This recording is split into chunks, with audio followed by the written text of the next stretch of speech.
Good afternoon students, আমি doctor উদয় হালদার, এক্সপোনেন্টে তোমাদের biology faculty এবং নিট মেন্টর। লাস্ট ভিডিওতে আমরা শুরু করেছিলাম বায়োমলিকুলস চ্যাপ্টারের এনজাইম সেকশনটা। এনজাইম সেকশনের আন্ডারে আমরা পড়ছিলাম এনজাইম ক্লাসিফিকেশন।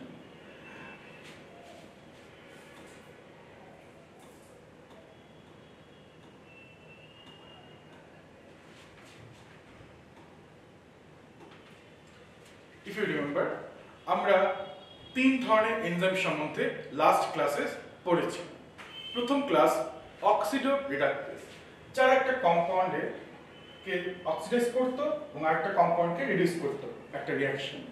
তো অক্সিডেটিসের কাজ তার নাম থেকে এভিডেন্ট যে একটা রিঅ্যাকশনে অক্সিডেশন রিডাকশন বা জারণ বিজারণ ঘটায়।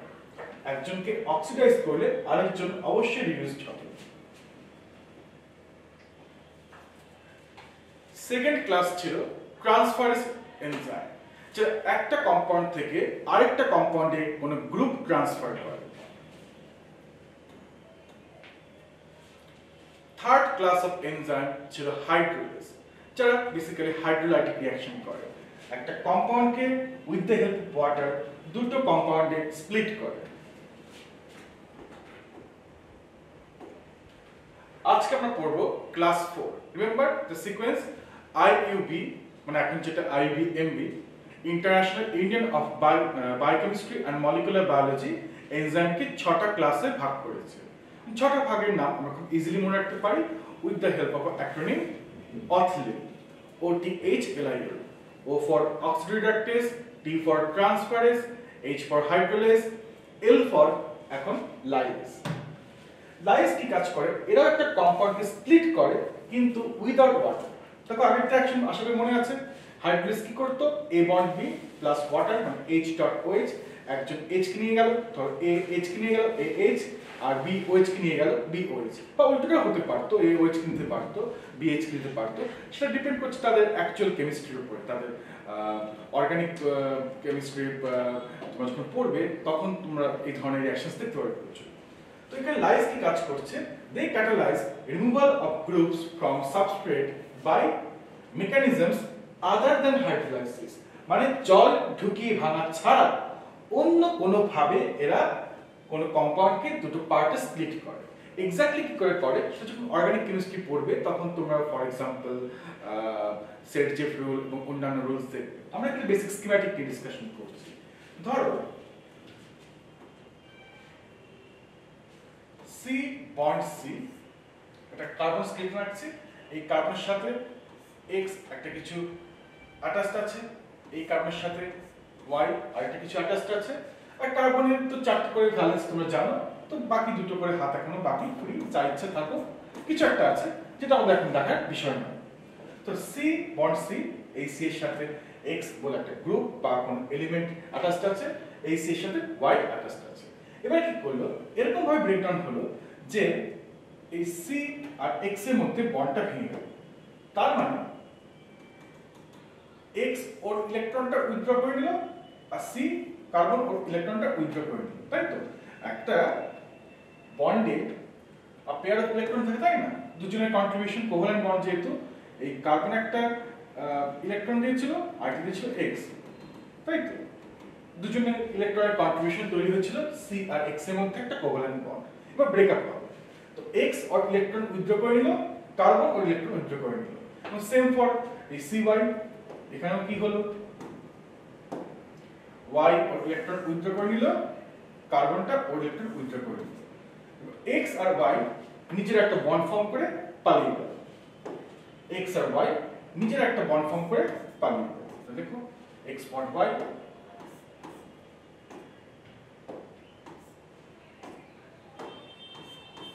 আর কি পড়লো?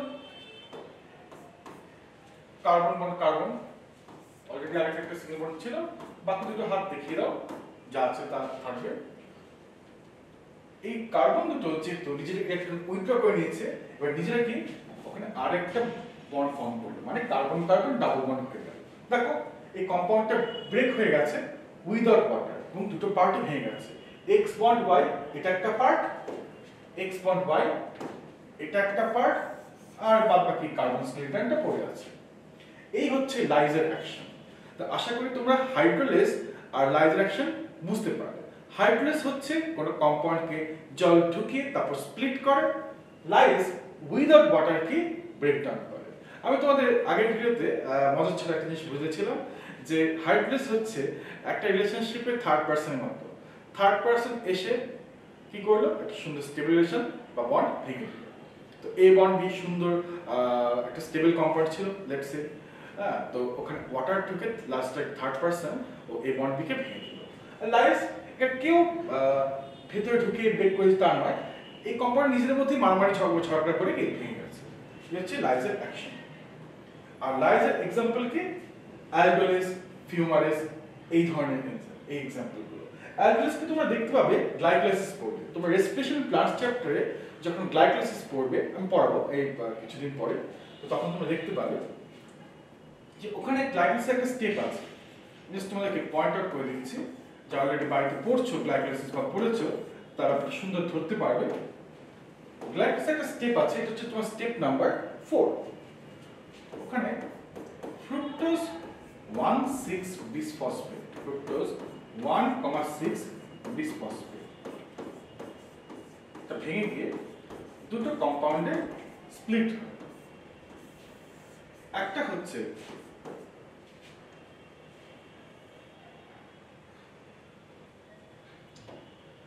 3-phosphoglyceraldehyde,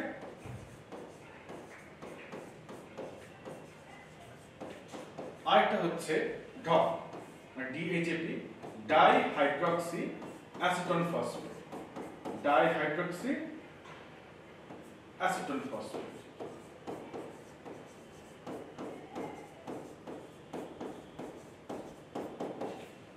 ফ্রুক্টোজ 1,6 বিসফসফেট, এটা 6 কার্বন কম্পাউন্ড। তোমরা নিশ্চয়ই জানো glucose fructose same formula, both of them has a molecular formula of C6H12O6।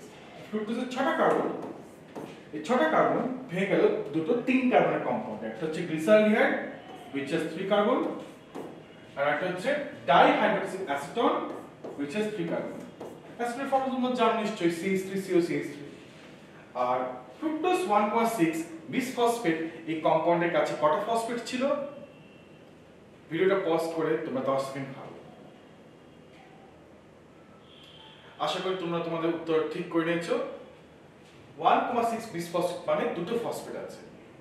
বিস কথা মানে ডাই, দুটো ফসফেট কোথায় কোথায়, ফ্রুক্টোজের ফার্স্ট কার্বন একটা, 6th কার্বন একটা। তো ওই দুটো ফসফেট একটা চলে গেল গ্লিসারলডিহাইডের কাছে আর একটা চলে গেল কি অ্যাসিটোনের কাছে। তো একটা ফসফেট গ্লিসারলডিহাইডের 3 নম্বর কার্বনে অ্যাটাচড হয়েছে, তার জন্য নাম 3-ফসফোগ্লিসারলডিহাইড। 3-ফসফোগ্লিসারলডিহাইড মানে কিন্তু তিনটে ফসফেট নয়, 3-ফসফোগ্লিসারলডিহাইড মানে গ্লিসারলডিহাইডের থার্ড কার্বনে একটা ফসফেট আছে। তাহলে স্যার বুঝবো কি করে যে আমরা যে তিনটে ফসফেট থাকতো, সেক্ষেত্রে ট্রাইফসফো লেখা থাকতো, ওই যে অ্যাডিনোসাইন ট্রাইফসফেট ওরকম লেখা থাকতো। তো 3-ফসফোগ্লিসারলডিহাইড এখানে একটা ফসফেট ঢুকেছে আর দি থার্ড কার্বন অফ গ্লিসারলডিহাইড, আর আরেকটা হচ্ছে ডাইহাইড্রক্সি অ্যাসিটন ফসফেট, ওখানে একটা ফসফেট ঢুকেছে। তো 6 কার্বন কম্পাউন্ড দুটো 3 কার্বনের কম্পাউন্ডে ভাগ হয়ে গেল, আর দুটো ফসফেট ছিল, একটা এখানে গেল আরেকটা ওখানে গেল। এই যে কম্পাউন্ড স্প্লিট হলো, এখানে কোনো ওয়াটারের রোল নেই, ওয়াটার ঢুকে যে ভেঙেছে তা নয়।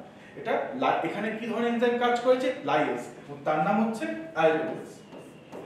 তো জানো অ্যালডিহাইডকে একসাথে কার্বন কম্পাউন্ড বলে, আমরা এখানে এই কম্পাউন্ড ব্রেকডাউন করে একটা অ্যালডিহাইড কম্পাউন্ড পাচ্ছি। এই এনজাইমটার নাম হচ্ছে অ্যালডোলেস। এটা কোন টাইপের এনজাইম, লাইজ টাইপের এনজাইম। আর একটা एग्जांपल দিয়েছি আমি, ফিউমারেস। ফিউমারেসটা তোমরা দেখতে পাবে actually crab cycle. Next class 5 অথলিন, মনে করো OTHLI, I ফর আইসোমার্স। খুবই সিম্পল অ্যাকশন। আইসোমার কাকে বলে, তোমরা ক্লাস 10th বোর্ড থেকে পড়ে আসছো অর্গানিক কেমিস্ট্রিতে, লাস্ট চ্যাপ্টারে তোমাদের সমস্ত বোর্ডেই অর্গানিক কেমিস্ট্রি চ্যাপ্টার থাকে, আইদার ইন সিবিএসই সায়েন্স আর West Bengal board physical science আর আইসিএসসি কেমিস্ট্রি, সব কিছুতেই সবকটাতেই তোমার লাস্ট চ্যাপ্টারটা কেমিস্ট্রি হচ্ছে অর্গানিক কেমিস্ট্রির চ্যাপ্টার, তাই তো? সেখানে তোমরা আইসোমার ব্যাপারটা শুনেছো যে একই ফর্মুলা, একই chemical formula but different arrangement. ভেতরে অ্যাটমগুলোর অ্যারেঞ্জমেন্ট আলাদা, মানে স্ট্রাকচার আলাদা, তাকে আইসোমার বলে। ফর এক্সাম্পল গ্লুকোজ আর ফ্রুক্টোজ দুজনেরই মলিকুলার ফর্মুলা C6H12O6, কিন্তু গ্লুকোজের মধ্যে অ্যালডিহাইড গ্রুপ থাকে আর ফ্রুক্টোজের মধ্যে কিটোন গ্রুপ থাকে। তোমাদেরকে যখন কার্বন সেকশন পড়াবো বা তোমাদেরকে রেডিভ স্যার যখন বায়োমলিকুলসে কার্বন সেকশন নেবেন তখন ওই স্ট্রাকচারগুলো এঁকে দেখানো হবে, তোমরা অবশ্যই সেটা ফলো করো। তো আইসোমারাইজ কি করে, একটা কম্পাউন্ডকে জাস্ট তার আইসোমারে কনভার্ট করে। তো একটু বড় একটা নাম দিতে পারছো ফসফোহেক্সো আইসোমারেজ, ডোন্ট ওয়ারি, এই জাস্ট এই জায়গাটা ফোকাস করো যে আইসোমারেজ এর একটা কম্পাউন্ডকে তার আইসোমারে কনভার্ট করে। চলো রিঅ্যাকশন দেখাই। আবারও গ্লাইকোলাইসিস থেকে একটা রিঅ্যাকশন নেব। হ্যাঁ, আমাদের এই এনজাইম ক্লাসিফিকেশন ক্লাসে আমরা বারবার এক্সাম্পল দিচ্ছি গ্লাইকোলাইসিস ক্রেবস সাইকেল থেকে। আমি দেখেছি সবাই মানে অলমোস্ট মানে সমস্ত স্টুডেন্টরা বলতে গেলে এনজাইমের নাম মুখস্থ করে, রেসপিরেশন প্লান্টস, তারপর ফটোসিনথেসিস সবাই নাম হচ্ছে বেশিরভাগই। স্কুলেও স্যাডলি ঠিকভাবে পড়ানো হয় না, জাস্ট সাইকেল লিখে দিয়ে চলে যায় সমস্ত বেশিরভাগ টিচাররা, কেউ এক্সপ্লেন করে না। এনজাইমের নাম মুখস্থ করতে নেই, তোমাকে নাম দিতে শিখতে হবে, তবে তোমার পড়াটা সার্থক হবে। সেটাই স্টেপিং স্টোন হচ্ছে এই এনজাইম ক্লাসিফিকেশনের পার্টটা। আমি এই জন্য এনজাইম ক্লাসিফিকেশনটা আগে পড়াচ্ছি, in biomolecular enzyme section হয়ে গেলে আমরা তারপর ওদিকে টপিকগুলো ধরতে পারবো।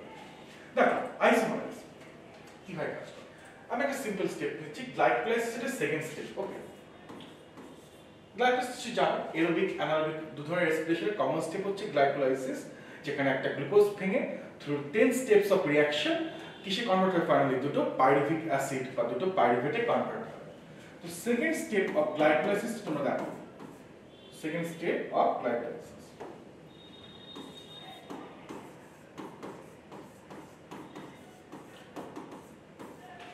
সেকেন্ড স্টেপ অফ গ্লাইকোলাইসিসটা কি বলেছে,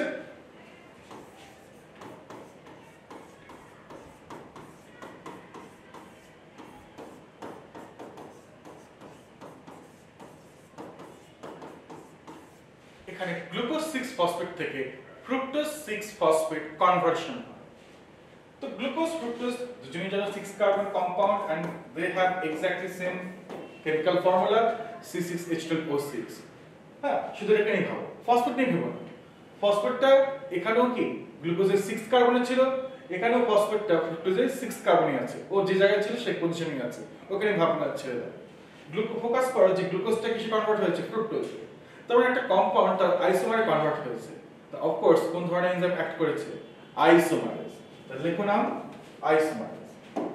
এবার ওই যে অতঃপর নাম লিখছিলাম আমরা, অতঃপর নামটা দেখো কিভাবে আমরা দিতে পারবো নিজে থেকে। একটা এনজাইমের নাম কি করে বানায়, আমি হয়তো আগের দিন বলছিলাম অক্সিডেটিভ পড়ানোর সময়, তারপর বলছি একটা এনজাইমের নাম দুটো পার্ট নিয়ে বানানো হয়। আগেকার দিনে এনজাইমের নাম খুব সিম্পলি ওই যে সাবস্ট্রেটের উপর এনজাইম অ্যাক্ট করছে তার নামের সাথে এএসই অ্যাড করে দিত, এএসই অ্যাড করে, যেমন লিপিডকে ভাঙে লাইপেজ, LIPASE। এখনকার দিনে এনজাইমের নামটা একটা ইলাবোরেট স্টাইলে দেওয়া হয়, যাতে নাম থেকে তুমি এনজাইমের অ্যাকশন এবং কোথায় কার উপর কাজ করছে, কোন সাবস্ট্রেটের উপর, সেটা তুমি আইডিয়া করতে পারো। এই যে দেখো এখানে যে এনজাইমটা কাজ করছে সেটা একটা আইসোমারেজ এনজাইম, বুঝে গেলাম। তো প্রথমে দেখো সেটা কার উপর অ্যাক্ট করছে, গ্লুকোজ 6 ফসফেটের উপর কাজ করছে। এবার এই নামটা ছোট করে নাও বা কায়দা করে একটু ছোট করে নাও। গ্লুকোজ 6 ফসফেট মিন্স এটা ফসফেট বলা গ্লুকোজ, বা সঠিক বলতে পারো ফসফোগ্লুকো, তাই তো? তাই নাম দিতে পারো ফসফোগ্লুকো রিঅ্যাকশন আইসোমারেজ। বা গ্লুকোজের আরেকটা নাম কি হেক্সোজ, কারণ গ্লুকোজ একটা 6 কার্বন সুগার, তো গ্লুকোজ না বলতে হেক্সোজও বলতে পারো।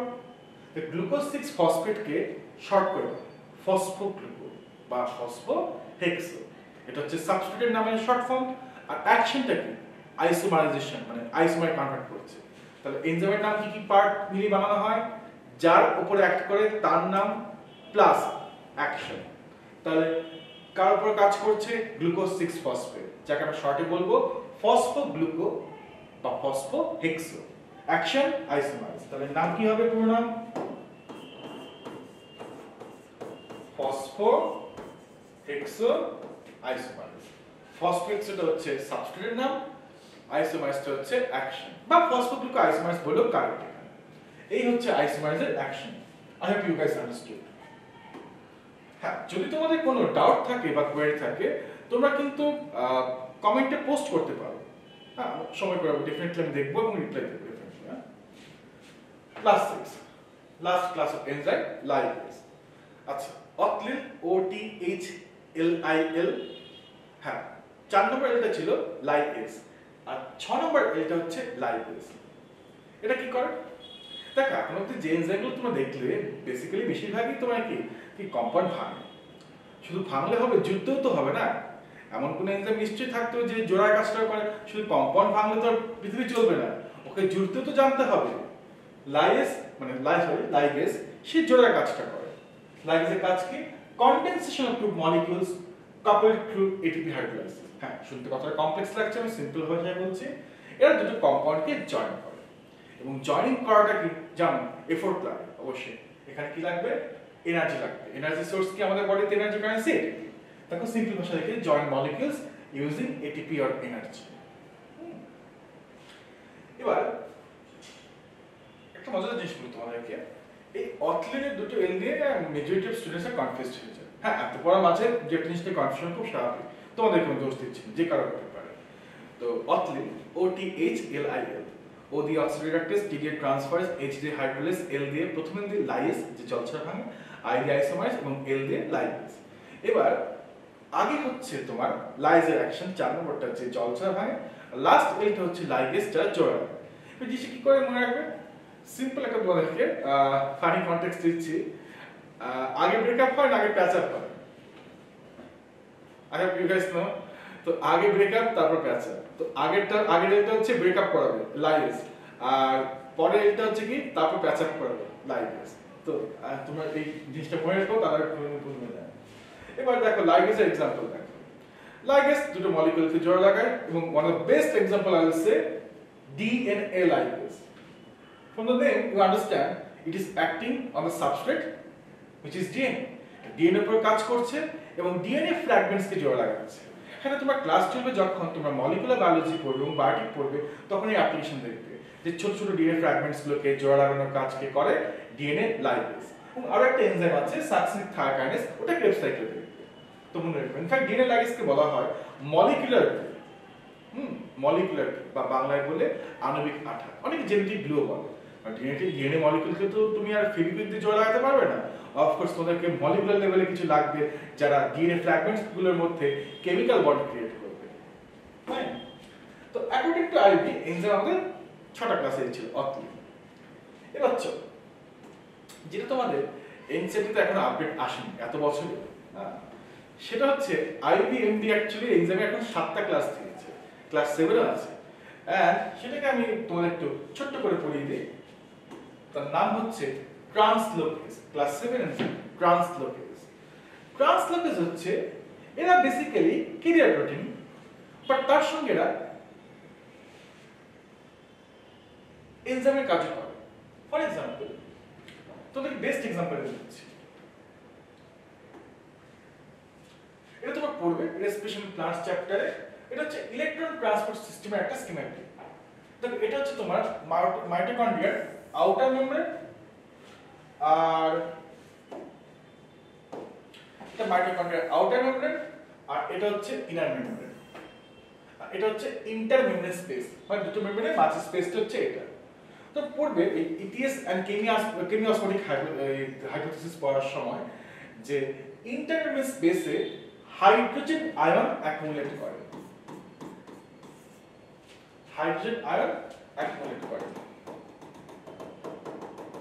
কেমন? সেই হাইড্রোজেন আয়নগুলো ইন্টার মেমব্রেন স্পেস থেকে কোথায় আসবে? মাইটোকন্ড্রিয়ার ভিতরে ম্যাট্রিক্সের দিকে। Through which particle? মাইটোকন্ড্রিয়ার ইনার মেমব্রেন এবং ক্রিস্টির উপরে মনে করে রাখো F0 F1 পার্টিকেল বা অক্সিজেন বলে একটা জিনিস ছিল, রাইট? সেই H+ আয়নগুলো যেগুলো মাইটোকন্ড্রিয়ার দুটো মেমব্রেনের মাঝে স্পেসে জমে, সেগুলো F0 F1 পার্টিকেলের মধ্যে দিয়ে কি ম্যাট্রিক্সে আসে ওই টানেলটা দিয়ে। আর হাইড্রোজেন আয়নের ফ্লোয়ের চাপে কি তোমার F0 F1 পার্টের যে মাথা মানে F1 পার্টটা রোটেট করে। ওই এর মাথায় কি থাকে একটা এটিপি সিনথেস, যে ওই রোটেশনের কারণে এডিপি আর ফসফেট বাইন্ড করে গিয়ে কি তৈরি করে এটিপি। এই ডিটেইলস আমি তোমাদেরকে পড়াবো ইটিএস এবং কেমিওস্মোটিক হাইপোথিসিস যখন পড়াবো তখন তোমাদের এটা বলবো। বেশ এটা অ্যাডভান্স লেভেল থেকে খুব ইন্টারেস্টিং অ্যাকচুয়ালি। এই অ্যাকশনটাই তুমি কম্পেয়ার করতে পারো হাইড্রো ইলেকট্রিসিটির সাথে। যেভাবে আমরা কি করি, প্রথমে নদীর ধারে ড্যাম ক্রিয়েট করি, নদীতে ড্যাম ক্রিয়েট করি, জলটাকে আগে উঁচু অব্দি স্টোর করি, জলের মানে গেটটা আমরা ছাড়ি ড্যামের, জলের ফ্লোটাকে দিয়ে আমরা কি ম্যাগনেট বা ডায়নামো ঘোরাই, প্রথমে টারবাইন ঘোরাই, তার সঙ্গে ম্যাগনেটটা করে, তাহলে কি হয়, কারেন্ট ইলেকট্রিসিটি প্রডিউস হয়। ঠিক সেরকম স্কিম্যাটিক অ্যাকচুয়ালি, সেরকম স্ট্র্যাটেজি অনেকটা। মাইটোকন্ড্রিয়ার দুটো মেমব্রেনের মাঝে স্পেসে কি জমছে, হাইড্রোজেন আয়ন, সেটা তোমার এক্সিলারেশন পার্টিকেলের মধ্যে দিয়ে ট্রাভেল করছে, করার সময় হাইড্রোজেন আয়নের ফ্লোয়ের চাপে, জাস্ট লাইক ওয়াটার ফ্লোয়ের চাপে টারবাইন করে আর ম্যাগনেট করে, এখানে কি করছে, এই এক্সিলারেশন পার্টিকেলের মাথাটা, হেড পার্টটা, F1টা রোটেট করছে, রোটেশনের কারণে এডিপিটা ফসফেটের সঙ্গে বাইন্ড করছে এবং প্রডিউস করছে এটিপি। তো দেখো এক্সিলারেশন পার্টিকেল এর মাথায় যে এটিপি সিনথেস আছে, এই এনজাইম প্রোটিনটা একই সাথে একটা career protein as well as একটা এনজাইমেটিক অ্যাক্টিভিটি দেখাচ্ছে, যে এটিপি প্লাস ফসফেটকে কম্বাইন করে এটিপি তৈরি করছে। That's why the name Sage ATP synthase. এবং টেকনিক্যালি এটা কোন ধরনের এনজাইম, ট্রান্সলোকেজ। তবে নাম থেকেই বুঝতে পারবে ট্রান্সলোকেজ, ট্রান্সফার অফ লোকেশন থেকে এসেছে। ট্রান্সফার ট্রান্সফার, লোকেজ মানে কি লোকেশন, দ্য লোকেশন ট্রান্সফার হচ্ছে কোন আয়ন্স বা মলিকিউলসের এবং তার সাথে একটা এনজাইমেটিক অ্যাক্টিভিটি আছে, যার জন্য এনজাইমকে বলা হয় ট্রান্সলোকেজ। তো দেখে নাও একবার, translocase catalyse the movement of ions or molecules across membrane, through the inner mitochondrial membrane. Example ATP synthase. তো এটা একটু মনে রাখো, তোমাদের বিভিন্ন পরীক্ষা, গিট ছাড়া তো অন্যান্য পরীক্ষা আছে, আইজার এন্ড অল দ্যাট স্টাফ তোমাদের কাজে লাগতে পারে, সেজন্য বলে রাখলাম। তাহলে আজকে আমাদের ক্লাস এ অবধি এনজাইম ক্লাসিফিকেশন ডিটেইলসে শেষ করলাম। এবং তোমাদের প্রতি আমার একটা রিকোয়েস্ট রইল এবং অ্যাডভাইস রইল, আমার ক্লাসের ভিডিও দেখার সময় দেখে নিই, প্রথমে দেখে নাও, বুঝে নাও, তারপর ভিডিওটা পজ করে তোমরা নিজের হাতে নোটস লিখবে। হ্যাঁ, আমি তোমাদের চাইলে পিডিএফ দিতেই পারি, কিন্তু তার চেয়ে ভালো তোমরা যদি নিজে নোটস প্রিপেয়ার করো আমার ক্লাসটা বোঝার পর, দ্যাট উইল বি বেটার। এবং নেক্সট ক্লাসে আমি আরেকটা ভিডিও নিয়ে এসেছি নেক্সট উইকে, এনজাইমের next part, factors affecting enzyme activity, এবং তার সঙ্গে enzyme activity regulation, complete inhibition, ওই টপিকসগুলো নিয়ে আসছি। তো stay tuned, thank you, see you next video.